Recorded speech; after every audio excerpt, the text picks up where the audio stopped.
Yes! They're still worthy here for our county! Let's fucking go!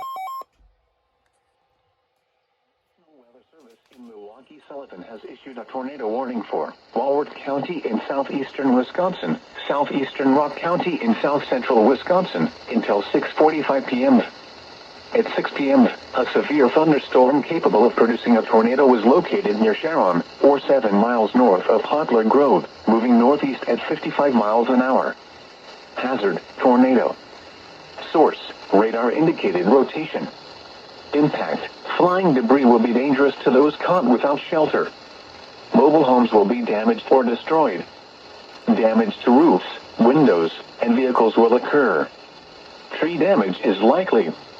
Locations impacted include Elkhorn, Delavan, Lake Geneva, Williams Bay, Walworth, Fontana on Geneva Lake, Sharon, Darien, Como, Richmond, Springfield, Abels Corners, Tibbetts, Allens Grove, Millard and Delavan Lake.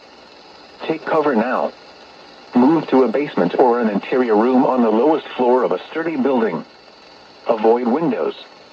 If you are outdoors, in a mobile home, or in a vehicle, move to the closest substantial shelter and protect yourself from flying debris.